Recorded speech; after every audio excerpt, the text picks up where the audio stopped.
moments of days 4 through 10 of the November Basho 2025. And we're going to get right to it. But we have some thank yous to do and some reminders to do. Reminder, We've got a bingo game going on, and we're just now getting started on the board. We've got a few kachikoshis and maybe a few makikoshis. So if you haven't gotten your bingo card, go to our website, sumokaboom.com. You can find all the info there, or go to our socials. And you can always join us as a monthly supporter of Sumo Kaboom. We're giving away some Takakeisho retirement merch once a month for the next 3 months. And with that in mind, I thought it would be really cool to say welcome and thank you to people who are already on that membership list. Thank you so much to our members who support us monthly. You guys keep us showing up on the mic. You're so very kind and so very generous for supporting us. Thank you, thank you. Thank you, Greg and Anna. Randy. Layla. Steph, you're the best. Grace, you're an ace. My, what a great gal. Annie and Scott from Australia. I wish I was in Fukuoka with you. Dr. KVC, the only doctor we really need. Hannah, the best Montana. Angela. Peter. Tyler. You can't beat Peter. Peter's just so great. Peter. Yeah. Tyler. Jill or Gil. I actually don't know how you say your name. It's a mystery, but thank you. Yes. Jessica B. I want to say Micaiah. Let's say Maybe it's MacGyver. Maybe it's MacGyver. Micaiah is kind of fun to say. Henry J. Tom. Joanna. Carl. Kathy S. Malazine. Sarah. Mary Pat. Mawashi Guru, we know you. Barajas. Anna Fance, we're big fans. MW. Dr. Quackenstein. David. Caroline. Gretchen Anthony. Dan. My favorite, Ko-Fi supporter. Coffee supporter, you're the best. Thank you, Ko-Fi supporter. Hannah. Barry plus Chano plus Mama Lenore. The best handle right here, Factorial Rabbit. David. Valia. Jen. Lauren. Georgia. Keegan. Andrew. Jean. Amy. Was that your Amy or was that my Amy? I think they're both the of same. Our Amy? Okay. Yeah. Okay. Thank you all so very much. And thank you for everybody else who's not on the list for listening to that patiently. But you know what? Sometimes we got to thank these people that support us, and this goes right back into providing these cool gifts. So we're just going to be doing a giveaway to all of our subscribers. And we are starting not one. Sorry. That was per month. Wrong. I wish we could give them each and every one of them something. I really do. We have done that in the past. When we came back from Japan, we did send a little something to everyone. Yes.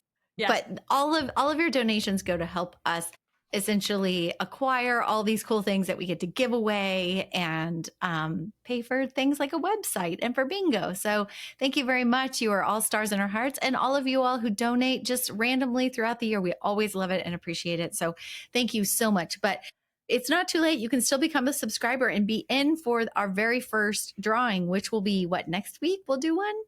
Yeah. We have real autographs by Takakeisho. We have all kinds of one-of-a-kind merchandise that you could only have gotten at his retirement ceremony. So we're giving away his inked handprint with his actual signature. So yeah. We'll show off some more of that merch next week for fun. Yes. I also have a real quick story. This is from Layla, who says, I'm actually from Kazakhstan. My first language is Russian. Is she related to Kim Bozon? Well, this is why I'm sharing it. My first language is Russian, and I speak a bit of my mother tongue, Kazakh. But anyways, back when I lived in Kazakhstan, 2007 through 2009, I was in college in my hometown. We would watch Russian cable, and there was a channel called Boets. Boets, I think it means fighter in Russian. This lovely channel had professional live streams from sumo tournaments, and the commentator did such an awesome job of explaining what wrestling was, like what he called them. He shared their backstories. Anyway, my mom and I quickly became fans of Haruma Fuji, Koto Oshu, Asashoryu, and Hakuho, many others Wow. too, but it was just the way of delivery that was so interesting to learn about the sport. And since then, I went to study for my master's. I moved away. I grew up. I got married. I moved to the US. And I didn't watch much sumo for a long time until maybe June of this year. It was a lot of catching up and learning about the new generation of fighters after like an almost 15-year gap. Mm. Funny thing, I wanted to watch some sport because I'm in the US and it's such a part of the culture to be a sports fan here. But I never really had patience to watch anything. But I do admire the sumo and all the history behind it. She says, I always cheer for Kimbo-zan. I went to college in his home city, What? Almaty, and Aonishiki and Shishi I cheer for as well. I want to think if I ever get to meet them, I would talk to them in Russian, maybe. And Takayasu also earned some fan points too, because my husband is Filipino. And I think I learned from your podcast that he is half Filipino too. Yes. And I sort of half believe that he has more knowledge of English than a lot of the other wrestlers. When I've heard him say certain things in English, he says it like with a perfect accent. So I feel like underneath there's like a secret English accent under there. So I love to hear people's sumo history, how they got into it, who they're cheering for, and why. I haven't met anybody else from Kazakhstan. And not many people who are like, yes, I'm cheering for all those guys and I speak Russian. So I just wanted to share that. We cheer for all three of them too. Awesome. Okay.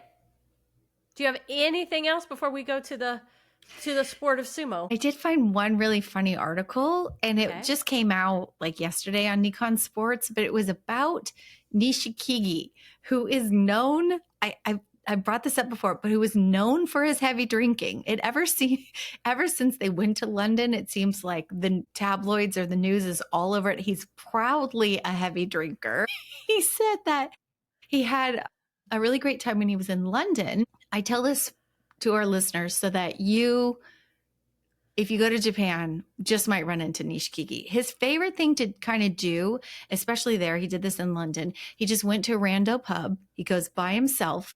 He doesn't know any English and he uses a translation app, just like you and me tried to like make our way through Japan with a translation app.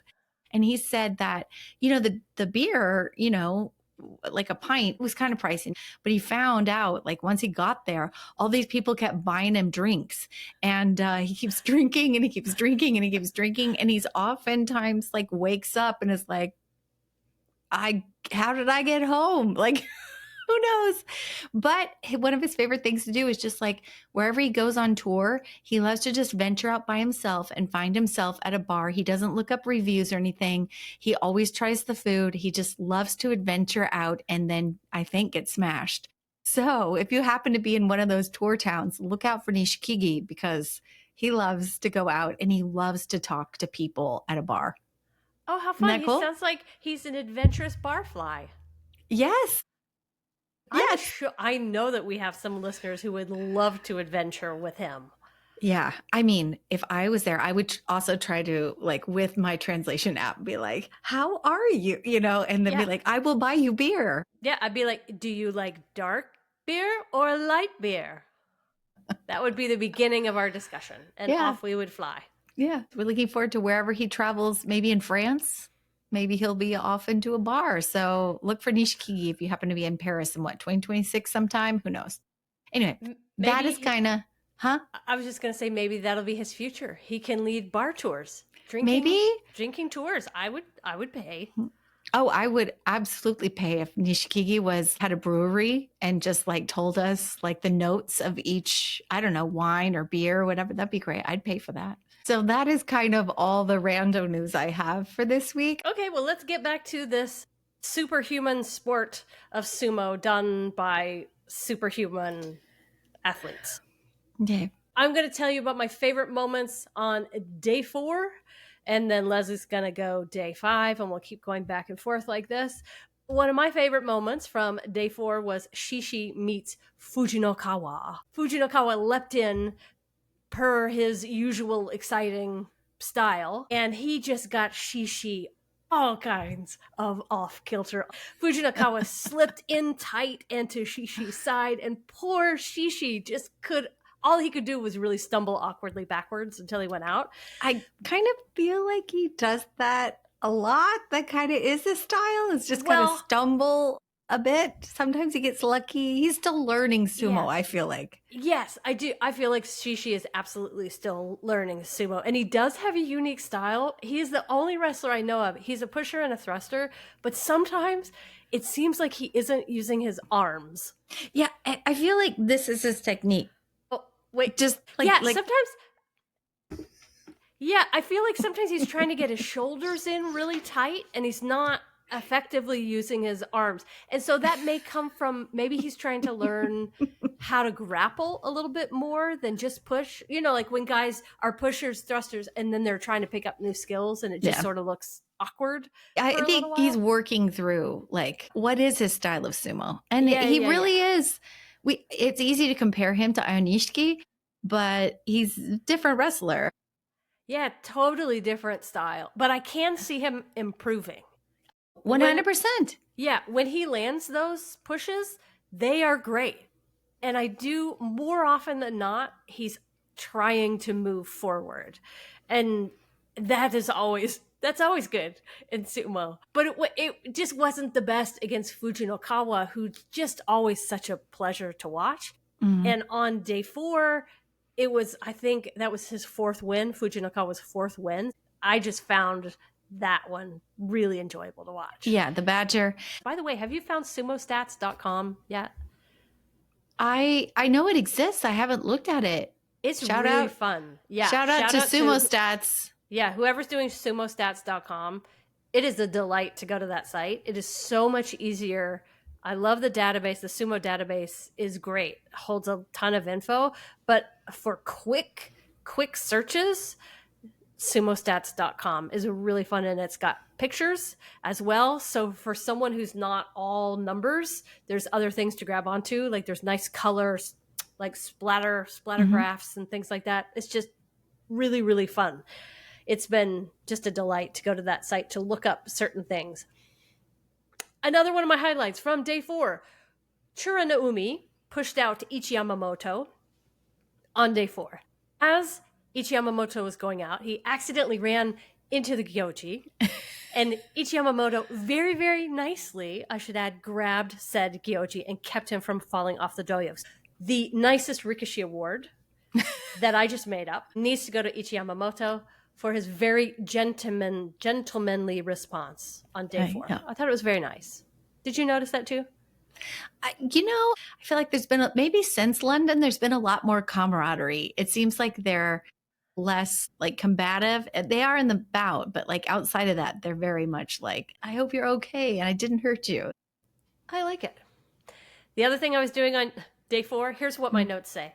Yoshino Fuji, Yoshino Fuji, Yoshino Fuji. I'm still trying to put that in my brain. I don't know about you, but I'm just like... It's still too cute of a name for what he looks like. Yes, way too cute. And I still like Kusano better, but I'm trying. It's like Yoshino Fuji should be like, aha! Like, it should have like a little... The Yoshi part is just so cute. It's so cute. Yoshi. It reminds me of Moshi, Moshi, Moshi.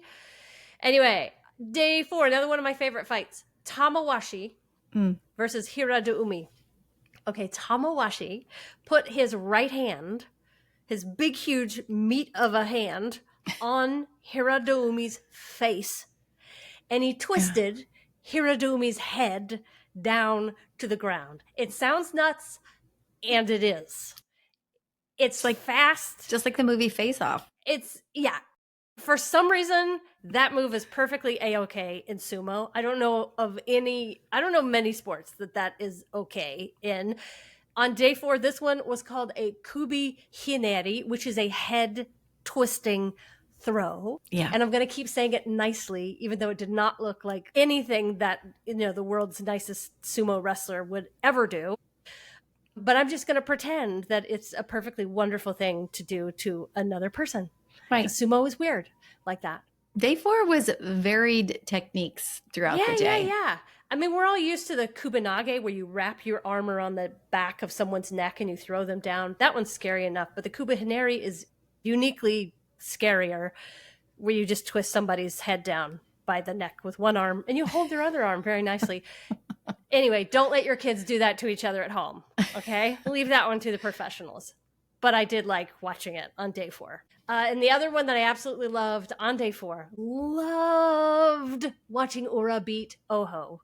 First of all, sounds right. Yeah. These two names are so easy to say, so easy to remember. It's classic big man versus small man sumo. This was a match with tons of pushes, slap down attempts. And Ura is such a tricky opponent, and you have to keep your feet underneath you when you fight him.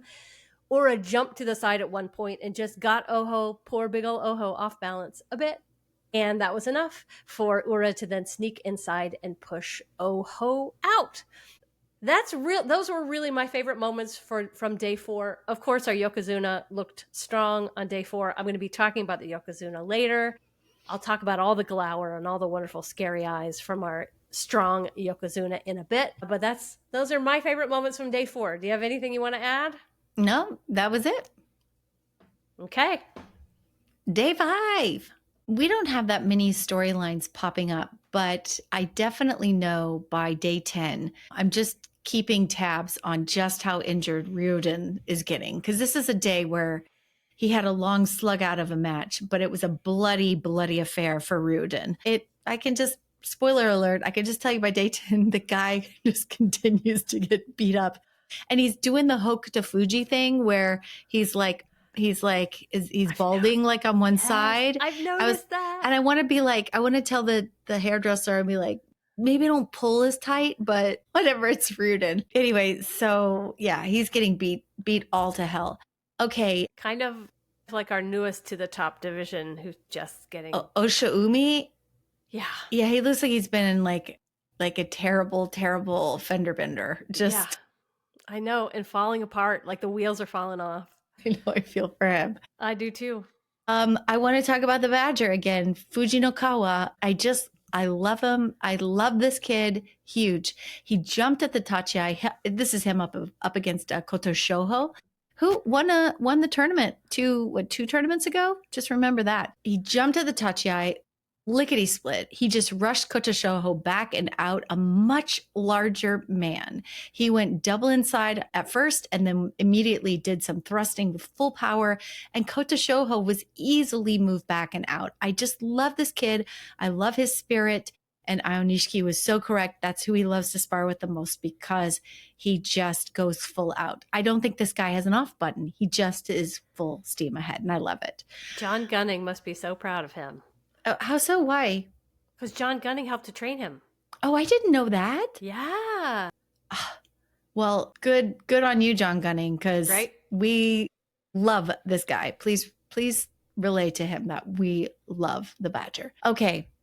We had a crazy finish with Ichi Yamamoto up against Tobizaru. It was just a crazy finish. So Ichi Yamamoto did a neck grab and Tobizaru fell backwards. So Tobizaru had done a leg trip attempt that turned into like an air leg sweep.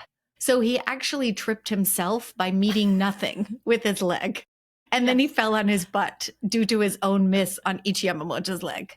It was an Oshi Taioshi officially, but I thought it was just an air kick that I just sometimes it's not about the sumo.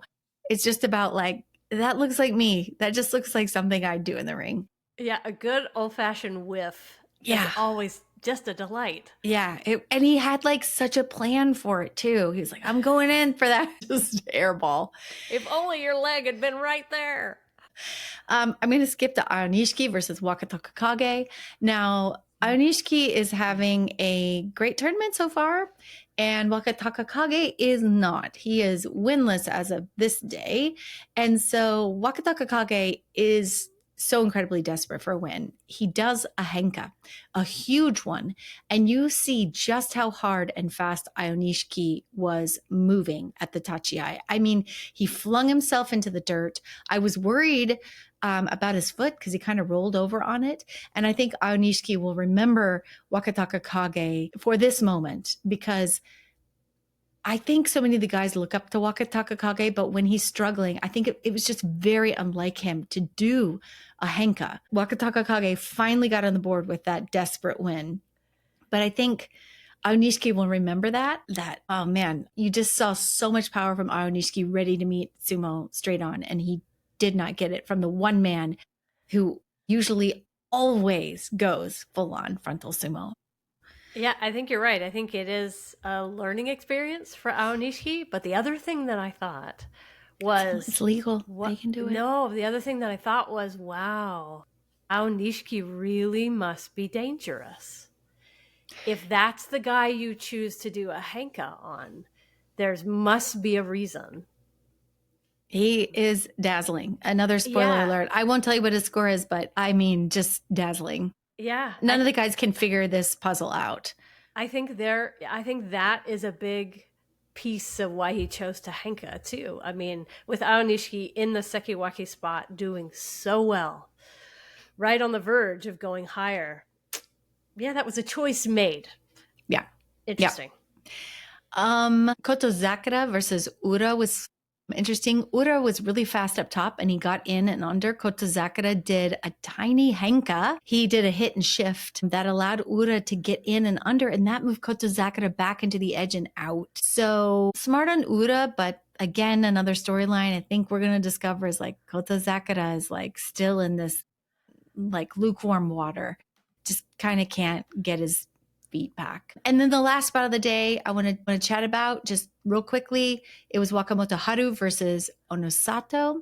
It was very surprising to me because it was a complete, huge, overwhelming of Wakamoto Haru that really did him in. He was back and over the edge and out and flat on his butt. And that is the Onosato that is looking ever the Yokozuna. And honestly, I don't feel like talking about him all that much, because every day he's just churning in very straightforward, very powerful sumo that none of the guys can seem to do much with. And he's crushing it. And he's in first on day 5, along with Fujinokawa.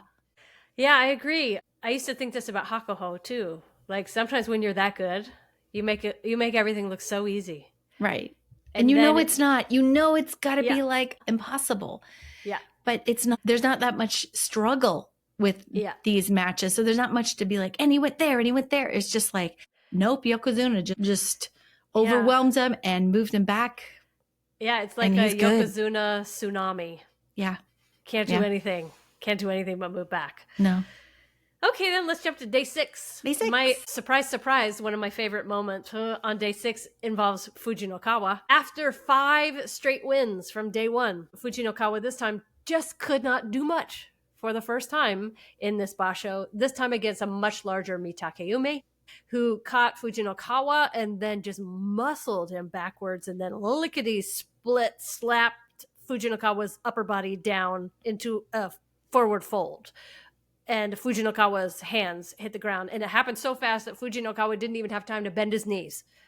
It's a good thing that Fujinokawa has been stretching those hamstrings. Yes. If it was any normal person, the hamstrings would have just popped off the back end. So, Mitakeume won that one. And I'm often, like, personally, I'm often amazed by flexibility. I know, but Mitakeume is one of your original faves. Yeah. So it's always probably good to just see him win. Yes. Yoshi no Fuji. Yes. This kid, whose old name is much better. Kusano, I know. Let's petition. Okay. I'm just not accepting it. I'm not accepting this name. This kid, mark my words, is going someplace. Yoshi no Fuji did some sleek sumo on day 6. He did this great pull forward on the belt move against Churanaumi to swing Churanaumi right out. Super nifty move. Doesn't sound exciting when I explain it like that, but it required a beautiful understanding of momentum and just perfect timing. And it was so expertly done. And again, it was one of those moments where it looked effortless. And it was just a great example of, okay, yeah, I think this kid's going someplace.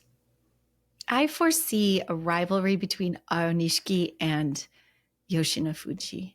I like the way you had to pause right in front of that. Aonishiki and whatever the guy's name is. Yoshinofuji. Yeah. Yeah. Yeah, I would like that. They're both tigers, total tigers. I love it. So sometimes sumo can look completely effortless like that Yoshinofuji match. Sometimes, on the other end of the spectrum, sumo can just look like a friggin' slog. And I have never in my life seen two more exhausted looking Rikishi than on day 6 when Oshoma and Onokatsu met for a match. It was just over a minute long. They felt like calling it themselves. Didn't they break apart and looked at each other and was like, yeah, I'm good. Yeah. I mean, there was so much like half-assed pushing and slapping, and their feet were so unsettled that at one point they both looked like they were drunk. They were kind of stumbling around, huffing and puffing and trying to blow the house down until eventually Onokatsu just walked himself out of the ring once he kind of got turned backwards. Oh my God. He was like, thank God, I'm here. Thank God it's over. Oh my God. So the win went to a very, very tired looking Oshoma. Who could barely get down to his knees because it felt like he was either going to barf or just like, oh God. He just had no energy to be in Sankyo. I get it. I mean, you asked me to do 30 seconds of mountain climbers and I probably look like that. Yeah. So trying to do that for a minute, I would probably look exactly the same. But I did enjoy watching it on day 6. And I thought, oh, those guys just earned themselves a nice long hot soak in a hot tub. And I hope they take it. My excitement on day 6 really ramped up because it's impossible not to cheer for this 21-year-old wonder kid, Aonishiki. Aonishiki met Ura for the very, very first time. And both are super agile, smaller wrestlers. I still can't believe that they haven't met until now, November 2025. And first-time meetings are always super fun. Yeah, you just don't know what's going to happen. And it was exciting. It did not disappoint. Aonishiki bent his knees super low, drove right in, but Ura got even lower. There was lots of shifting to the sides, lots of pushing with the arms. But essentially, once Aonishiki found an opening in Ura's defense, he got Ura's belt, and it was like catching a super large, really wiggly fish. And Aonishiki sort of like held on, took a big, deep breath. You could see this big, deep, calming breath. And then he just walked forward and carried Ura out. So super fun to watch, I thought. Did you enjoy that one? Yeah, like I feel like this is the day that Ura was so low, his butt almost touched the ground. I'm amazed he can even move at that deep of a squat. Yeah. But yeah, I know they've wrestled each other outside of, official bouts for sure. But yeah, when you don't have much of a track record with somebody, you really don't know what they're going to bring. It's probably different Keiko versus in the ring. So a lot of times who you think would win doesn't. They're at a disadvantage because they just don't have the experience with that wrestler. But Aonishiki did really well just knowing what Ura was all about and holding on for dear life for the trickeration. Yes. So just to finish up on day 6, for me, it was getting really hard to watch Wakataka Kage because you can see him starting to wince from that neck injury and it's just getting hard to watch him in pain. Onosato looked unstoppable against Hira de Umi, but Hoshoryu looked really, really annoyed by Wakamoto Haru, who decided to do what his brother did the day before and henka against a Yokozuna this time, and he got a Kimboshi for his plan.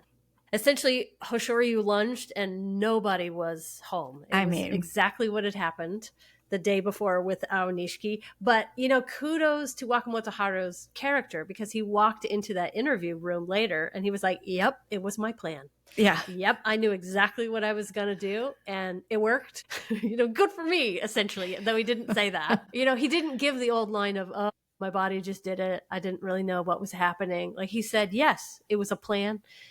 I chose it, and it worked. Yep. And Hoshoryu as a Yokozuna's got to know that he's strong and powerful, and has so many tricks that these guys, they're like, I gotta get a win somehow, and Henka is a real option. He has to know that. All right, take us to the next day. All right, day 7. I really like this day. I did too, mainly because it just started out so happy and sweet for me, because one of my old time loves, Asanoyama, who is in Juryo, made his debut back in, it's not official, but he debbed up for the day. He just made a little visit fighting Toki Hayate. And I will say, if you're not familiar, you're just listening to us and you haven't been watching sumo for more than 2 or 3 years now, I feel like.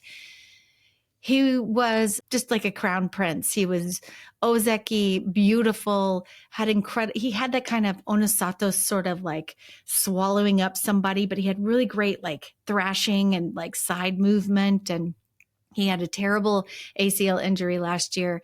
And this is the second time he's been bumped down. He's made his way back up. And he's in Juryo. It's not been easy this time through. So I was really happy to see him, but also because I haven't been watching him all that much as he's been coming back up, wondering what's he performing like. And it looked a little bit more of a struggle to me. Toki Hayate did put up a really good fight, and no one can discredit Toki Hayate. It's just that I feel like size-wise, Asanoyama has it. But I did see in the sideways thrashing and some of that overwhelming thing that he does, he just grabs on and just thrashes side to side to get people off of his belt and moving people back and out. I did see that. It wasn't easy for him though, but I just was happy to see him there, and he got the win. Straightforward yorikiri, and I'm just happy to see him. Yep, same. Fujinokawa, again, I love this kid. He really is fun. He just goes all out. He goes in post tachiai, huge tachiai, with huge thrusts. And when Tobizaru got a grip inside on his belt and tried to stay close, Fujinokawa goes full nuclear and also gets inside quickly on Tobizaru under his arms and smothers and rushes him back and out. It was like a rear, it was Oshitayoshi. Okay. So it was just exciting. There's something about him where he's a little guy, but he does sort of big man sumo, but he really does resemble a badger with his tenacity. And it's just so much fun.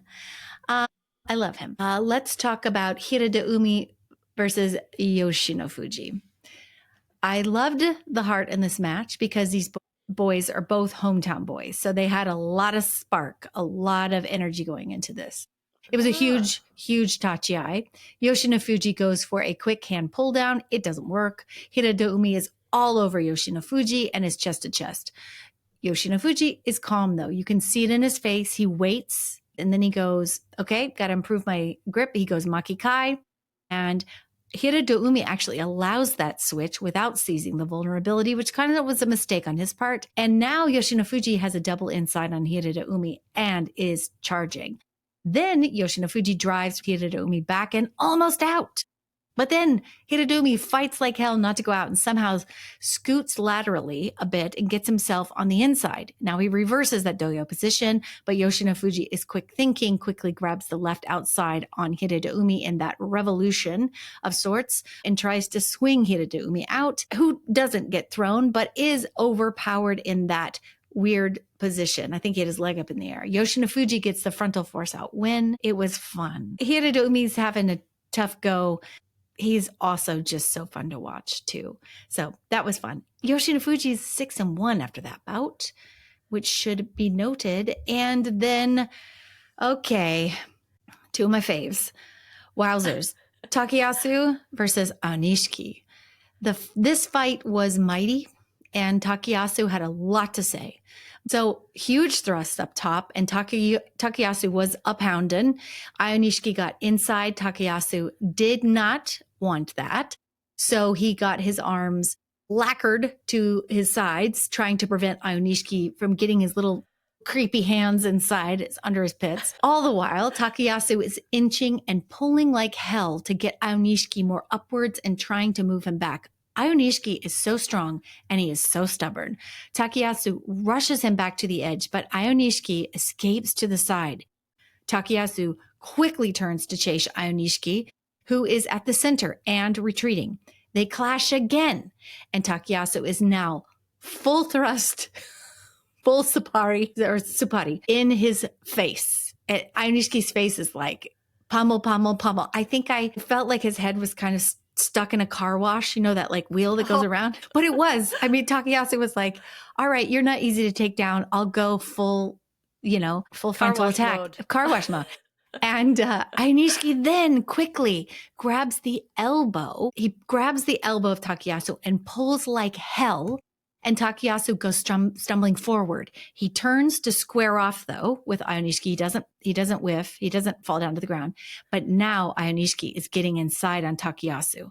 So Takayasu goes over the top, gets an Uwatanage position to throw Io Nishiki, who denies that. And so Io Nishiki doesn't get thrown. Instead, he uses his left leg to swipe Takayasu's leg out from underneath him. And then Takayasu goes, boo, tumbling out of the ring. Actually, it was a Yorikiri win for Io Nishiki. But both had really incredible quick thinking. From these Wikashi. Incredible wrestling. From these Wikashi. Incredible quick thinking skills from both guys. Admirable match. I, of course, wanted Takayasu to win, but then I was not mad at all that Io Nishiki won because he earned it up against that veteran. It was such a showing. Yeah, that was a dynamite match through and through. I loved it too. Yeah. This was the day actually that there was like weird heckling from the audience by somebody who was heckling Hoshoryu, which I think JSA or somebody mentioned, or I can't remember, they were talking about having to address this. And if you happen to be listening and you want to go to a match, you definitely have to like know the rules because it's really disrespectful to heckle like you're at a stand-up show, or to yell at certain times, or to even put your flag up at the wrong time. Like there are very specific rules to watching sumo. So even though Hoshoryu won up against Tamawashi, I think the press reported this was very, very unusual, but reminding people of the etiquette of whenever you're watching the tournaments. Yeah, for anybody who's going to go to Japan and watch it live, I would just say watch the Gyoji's fan. If that fan is turned forward, that means it's about to begin, and silence. Silence needs to descend. Yes. Truly. Yeah. Yes. Just because they need to hear each other's breathing. Right. And you can't do that if people are screaming at you. Right. And just don't be like an obnoxious foreigner. Just be like, I'm gonna be discreet. Yeah. Gonna jump. Do what everybody else is doing. Exactly. That is all I got for Day 7. Okay, Day 8. I love me some NHK highlights, but I really, really love the hour-long, the Nakabi day that you get on NHK where you can watch a full hour of sumo. Yeah. You get like half the amount of sumo, but you get it in real sumo time. So it makes you feel like you're actually there. Like the timing is correct. Yeah. Because you're watching all the lead up, but you get half the sumo. That's the only bummer. But it's like the second half. So it's like the top of the top division. Yes. So apologies. I didn't even watch the guys in the first half. It was probably the most dynamite sumo of the entire day. So I'm only going to talk about what happened from Wakamoto Haru on. And that Wakamoto Haru got a very, very sexy win over Yoshino Fuji with a Yori Taoshi. Yoshino Fuji pushed Wakamoto Haru's face up and back, but Wakamoto Haru used the opportunity to grab Yoshino Fuji's belt and stop the momentum. And then once he got both hands on Yoshino Fuji's belt, he drove Yoshino Fuji back and out and pushed him to the ground like the sumo god that he is, like traps a glistening with sweat. It was great. I loved Takayasu's slapathon. That was the secret to keeping Hakuoho from even following through on his tachiai. Hakuoho has a huge tachiai, dangerous and strong, but Takayasu met it with 18 rapid fire thrusts. And that is all it took to move Hakuoho back and reeling out of the ring. It's just like that car wash movement that you're talking about. So Hakuoho ran in and got met with one of those rollers from the car wash. And it worked. It was great. Koto Sakura on day 8 got his 3rd win of the tournament. And he did it beautifully. He was balancing beautifully atop the Tawara as he threw Hira de Umi down with a beltless arm throw. But that kid, Koto Sakura, needs every single win he can get. As an Ozeki, he's got to get 8. That was his 3rd on day 8. So he's got a ways to go. I know. And I hope he gets there. Maybe he's heartbroken. I don't know what's going on with him. It could be injury, but it seems a lot more. Well, if he's listening, I'll send like a Delilah type of song request out to you. There you go. That might inspire.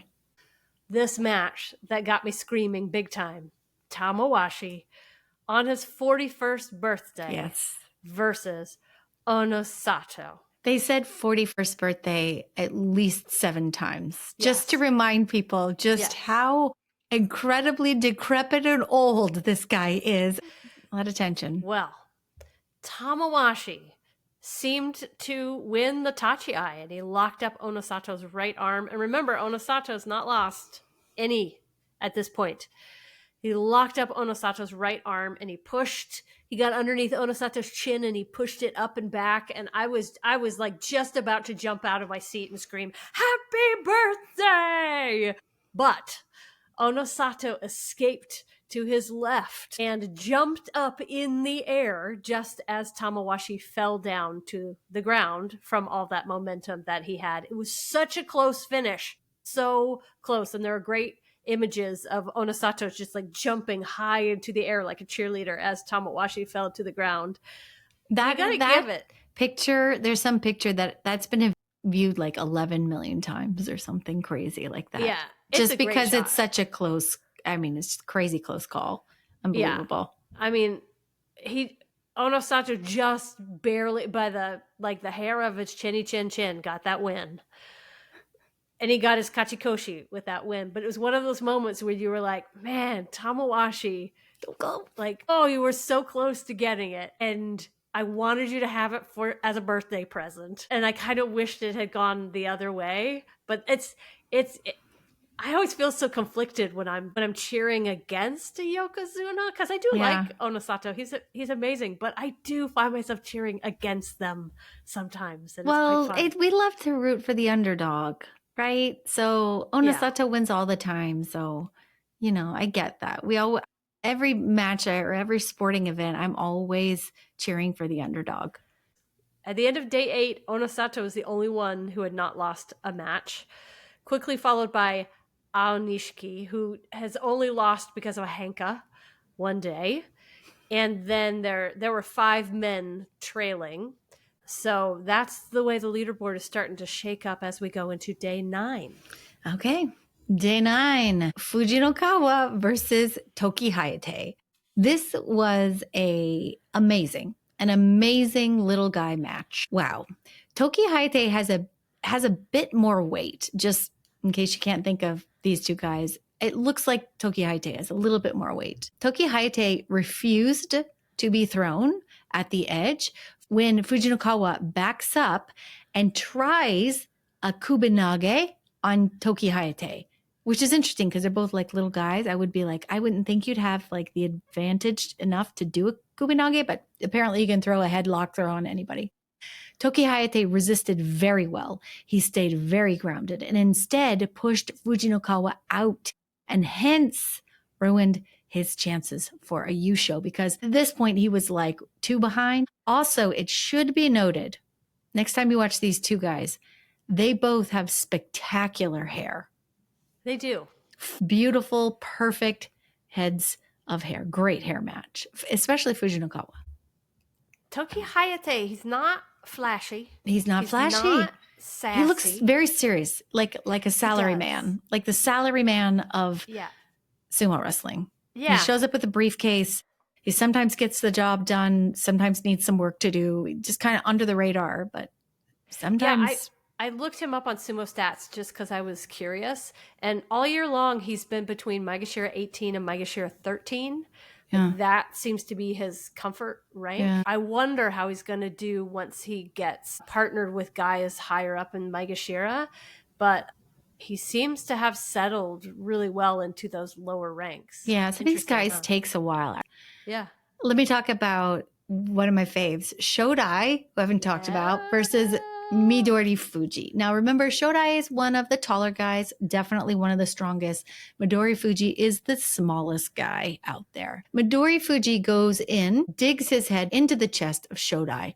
Shodai tries, as you would, to pull up on Midori Fuji, but Midori Fuji stays locked down, and it's really hard for Shodai to wiggle his hands in for a grip. So Midori Fuji moved back and to the edge and sets up for the Amiuchi throw by grabbing Shodai's arm and throwing him like you would a fisherman would throw a net. It is called the Amiuchi. He threw it and it worked. And there's something just so pleasurable about watching a small man throw a larger man like a fishing net. Just over his shoulder. Like a full hurl.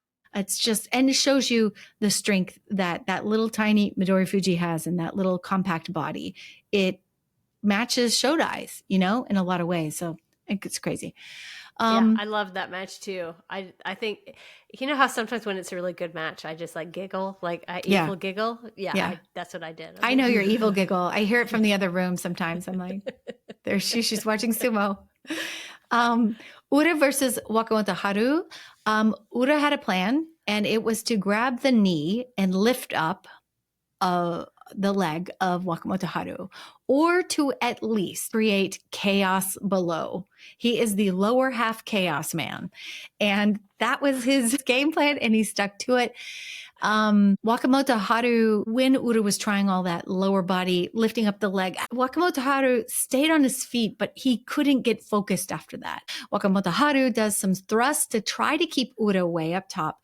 Ura just wanted in deep and under, and Ura just kept at his goal. Chaos, chaos, chaos. Wakamoto Haru pulls back, and now he's at the Tawada. So Ura just barrels towards his chest and pushes Wakamoto Haru out with his head sort of in Wakamoto Haru's chest. The chaos agent, it worked. But the real match of the day was this one.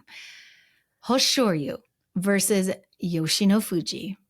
It was a first-time meeting. Thrusts up top from Yoshino Fuji, but Hoshoryu does a nice shoulder swat and gets Yoshino Fuji turned around. Then Hoshoryu has Yoshino Fuji in sort of this like prom pose kind of position, as if, like from behind, grabbing somebody from behind, It's like Yoshino Fuji is so vulnerable. Like anytime you're in that kind of position, you're like, you're going out. You're going out. There's like no way to recover from that, especially when he's got a secure grip around your belly. But then like the hug pose. The hug, like from your behind. Your boyfriend is behind you, and they're hugging you sweetly from behind. Yes. Okay, got it. That is the prom pose. And so he grabbed around his belly, and instead of pushing him out from behind, he pulls and throws Yoshino Fuji backwards and down into the dirt with flair. And I liked this. It was an akuri nage, but I liked it because, Hoshoryu is fiery. And just when you think he has the easy way out, but no, he goes, I'm going to go this way, and then yank, I'm going to pull you down into the dirt because I am Hoshoryu. I am Yokozuna. You are like the little up and comer, and just reminding you that I can also bring chaos. And I think Yoshino Fuji learned a little bit about fighting a Yokozuna, especially Hoshoryu, who has different skills than Onosato. And it's going to be a different ball game. And I really enjoyed the complete toasting of Yoshino Fuji in that move. I always imagine anyone else running up to their friend and doing this throwdown on them.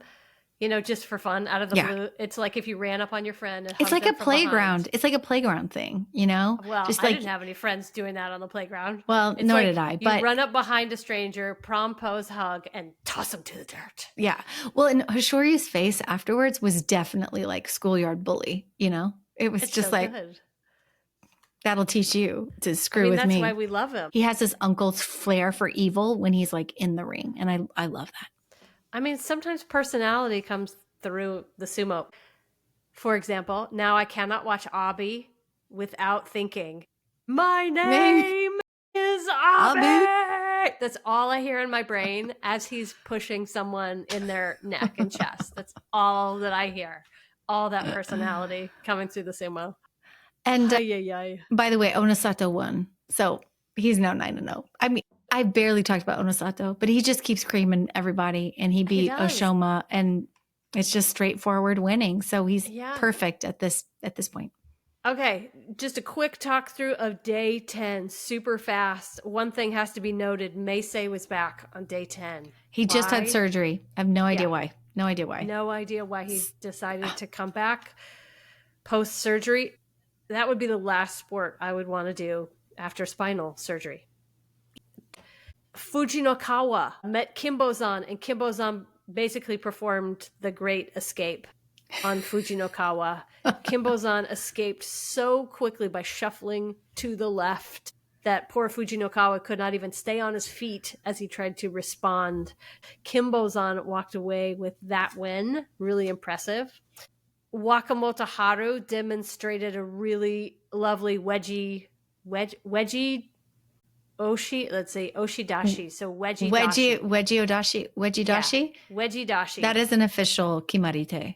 Yeah, it was really amazing. I didn't even write down who it was against because he just T-barred the poor guy, gave him a wedgie, and walked out with him. It was great. Wakataka Kage. Oh, yeah, he met Hakuoho on day 10. And man, with the strength of Thor, he grabbed Hakuoho's belt, lifted, twisted to the side, and just placed him right outside the ring. It was so amazing. The best bout of the day was this one. Mm-hmm. Onosato versus Yoshinofuji. This is the one you need to remember from day 10. First time meeting. Yoshinofuji is meeting a Yokozuna, Onosato. And Yoshinofuji won at the Tachiai. He got perfect position. He got inside, ran forward. Onosato was out in 2 seconds, y'all. 2 seconds. 2 seconds. He was out. I blinked and I was like, jaws. What? Yeah, all of our jaws fell to the floor. We were like, he did Onosato style on Onosato. Yeah, Onosato had looked unstoppable, like a freight train. And then all of a sudden we were like, what just happened? What just happened? Yoshinofuji, I'll tell you what just happened. He just got a Kimboshi. So he's going to get a nice payday for the rest of his career for that one. And the other Yokozuna, we had another really great Yokozuna match. Hoshoryu won against Oshoma. It was a little bit like, it reminded me of bulk wrestling a little bit. It was, belt sumo. I love that style. A lot of jostling. Eventually, Hoshoryu came out with a really gorgeous shitatanage. So at the end of day 10, whereas Onosato has been leading all the way up to this point, now we've got Onosato and Aonishiki in a tie for the lead, both with 9-1, which I think is super exciting. We've got Hoshoryu following behind with 8-2. And then we have 3 guys at 7-3, and that's Yoshinofuji, Toki Hayate, and Nishiki Fuji, who I haven't mentioned once. Not once. But I feel like he's been at the bottom of the ranks fighting guys in Juryo. It is possible, but it's very unlikely. He's got to get past some pretty big dogs to make that happen. So yeah, the top of the leaderboard's pretty exciting. As it should be 2 Yokozuna and then a couple of up-and-comers that are putting the heat on, and I love it. Yeah, so we'll be back next week to talk about our favorite moments for the last few days of the Boss Show. I'm enjoying it. Hope you are too. I am. Okay, so until then, next week we'll see ya. I am Leslie. I'm Lori. Bye.